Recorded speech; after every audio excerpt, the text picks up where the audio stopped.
Bom dia, meus queridos alunos do primeiro ano, tudo bem? Hoje nós vamos à nossa última aula do ano de 2020, hein? Que saga, hein? Que aventura foi esse ano de 2020, né? Vamos lá. Aula do dia 17 de dezembro. Tema: como me vejo ou como vejo o outro. Pergunta: o que o ano de 2020 ampliou na sua identidade? Você se percebeu diferente? Aprendeu algo novo que incorporou à sua vida? Como eu falei para vocês no começo dessa aula, o ano de 2020 entrou para a história e entrou para a nossa história também. Nós vivemos esse ano de 2020, né? O ano da pandemia, um ano que a saúde mundial, né, quebrou uma crise humanitária e de saúde mundial, né, sem precedentes, com muitos mortos, infelizmente, né? E com isso vem a crise econômica, com isso vem a pobreza e a fome, infelizmente. Mas vamos lutar, ter fé em Deus e continuar, né, batalhando, que ficar parado não podemos ficar. Então, acho que uma resposta contundente, a minha resposta contundente, vocês podem pensar a resposta de vocês, é que a importância desse ano foi de respeitar o direito da coletividade, né? O que seria esse direito da coletividade? É um direito para todos, né? Todos devem ter acesso à saúde, à educação, à segurança, à habitação. Todos têm o direito à vacinação ou não, né? Temos que também respeitar a liberdade, né? Porque agora o que está em questão, agora em xeque, é a vacinação em 2021. Né? Será que a gente deve ser vacinado ou não, né? E até que ponto é eficiente de fato essa vacina ou não, né? Então tem essa questão da liberdade individual do indivíduo na sociedade, né? E você tem o direito de escolher, né? Mas aí o governo quer impor isso pra gente, né? Enfim, isso é coisas que a gente deve pensar e refletir sobre isso. Outra coisa, neste ano eu, por exemplo, tive um aprendizado constante nas novas tecnologias, por exemplo, essas videoaulas que estão sendo postas na internet, no Facebook, no site do Google Classroom, né? Sala de aula. Então, eu aprendi a editar esses vídeos, né? Foi tudo aqui na pandemia, né? Terminei meu canal do YouTube, né? Se você não se inscreveu no meu canal, ainda pode se inscrever, na Sérgio Augusto Moreira. E tentando fazer com que a minha profissão, que é dar aulas, seja mais atrativa, né? E nesse ensino remoto, né? Então, eu entendo que é isso. E como é o tema, né? A gente está falando sobre identidade, toda e qualquer identidade é construída, é uma construção. A questão é como se dá esse processo. E essa construção contínua da identidade tem a sua origem, tem a sua finalidade e tem as suas peculiaridades, né? Olha essa imagem, né? Você parece que às vezes a gente é mais ou menos como esse rosto, né? Uma mescla de culturas, de jeitos, de tradições, de costumes e crenças. E aí forma a sua identidade, quem você é de fato, né? Socialização e identidade. Segundo Manuel Castells, a construção da identidade vale-se da matéria-prima fornecida pela história, disciplinas que a gente estuda, né, que vocês estudam, história, geografia, biologia, as instituições produtivas e reprodutivas pela memória coletiva. Interessante, né? Uma memória coletiva, ou seja, todo povo tem uma história, todo povo tem uma tradição, todo povo tem os seus costumes, né? Então constitui a memória coletiva disso, né? E permeia essas disciplinas que a gente falou aqui, história, geografia, biologia, né? E várias outras matérias também que ajudam também a gente a se constituir como um indivíduo na sociedade. Pergunta: como você constrói a sua identidade em relação aos grupos sociais? Você poderia dar exemplo de aprendizados sociais? Resposta: troca de experiências com os outros grupos sociais, né? Eu posso dar um exemplo, por exemplo, da minha história de vida. Eu, quando fiz o meu ensino médio, eu estudava a minha vida toda, né? O ensino fundamental, na verdade. Foi de uma na parte da manhã, matutino, e quando eu fui para o ensino médio eu fui para o noturno, porque daí é o ensino técnico, eu fiz o curso de processamento de dados, né? Que é trabalhar com uns conceitos básicos da informática, daquela época, tá? Em 1992, faz tempo, né? Então, e aí você aprende ali também os conteúdos básicos do currículo, né, do ensino médio, mais as matérias técnicas também. E eu estudava de noite, né? Então é uma outra realidade, porque quando eu tinha os amigos da turma da manhã, quando eu mudei para a turma da noite, era outros amigos diferentes.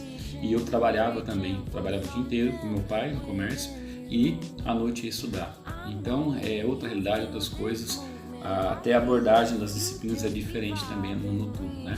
Então, são trocas de grupos sociais que a gente troca de amizade, troca de escola, troca de turmas, e faz parte, isso faz a gente crescer, né? Nesse tempo eu com certeza amadureci muito mais, porque eu tinha que trabalhar e estudar, né? Eu fiz o meu ensino médio trabalhando e estudando, então eu tive mais responsabilidades, né? Trabalhar e estudar não é fácil, então eu tinha pouco tempo para estudar. E o pouco tempo que eu tinha, eu aproveitava, né? Então é isso. Pergunta 3. Como você percebe a identidade daquele que é contrário daquilo que você se identifica? Você poderia dar exemplos de pessoas com identidades muito diferentes de você? Olha essa gravura aqui, esse desenho, né? As pessoas que são diferentes da gente, né? A gente não tem que ficar criticando, não tem que ter preconceito nem discriminação, não. A gente tem que tentar entender um pouco de cada um nessa diversidade de raças, né, de mistura de raças, que é o nosso país, nosso Brasilzão, né? Então, um exemplo clássico que eu posso dar, por exemplo, é eu também na minha vida com minha esposa. Eu, por exemplo, sou um professor, sou desse jeito mais expressivo, falante, fala demais, e já minha esposa é mais contida, tímida, quieta, silenciosa, e então nós temos esse choque entre nós dois, mas um complementa o outro. Então eu aprendi com ela a falar menos e ela aprendeu comigo a se expressar mais. Então, uma identidade diferente da nossa ajuda a crescer, a complementar mais quem nós somos, o que nós precisamos crescer com isso, né? Não pelo contrário, não devemos discriminar por causa disso. Tem que ser todo mundo igual a você. Não. Sim, nós temos que aprender com o diferente, né? Viva a diversidade, né? Isso que é importante. Falta do reconhecimento do outro. Então, quando acabei de falar também, acho que todos devem ser iguais a mim, né? Eu acabo discriminando o outro, separando, excluindo. Então, é que o conceito da discriminação. Você acaba com o princípio da igualdade, né? Então você acaba reforçando esse princípio da igualdade, na verdade. Ou seja, eu discrimino, você não é igual a mim, então não pertence ao meu grupo. Você não é igual a mim, não pertence à minha classe, à minha família, ao meu grupo de amigos. E aí você discrimina, você não tem a cor da minha pele, então eu discrimino você também, separo, exclui. Você não tem a mesma religião que a minha, então eu separo, excluo. Então é uma discriminação. Quando eu separo alguém, porque eu discrimino. Quando eu acho que minha opinião é verdadeira, sem examinar de fato aquilo que acho que é verdadeiro, torna-se um preconceito, porque falo daquilo que não conheço. Então, o preconceito é você falar de alguma coisa que você não conhece, né? A fundo. Então, o preconceito racial, o preconceito de gênero, homens e mulheres, o preconceito de nível intelectual, o mais inteligente, o mais devagarzinho aí, né? Então, tudo isso tem o preconceito social, relação de classes sociais, um rico e um pobre, né? Preconceito religioso, um de uma religião, outro de outra religião.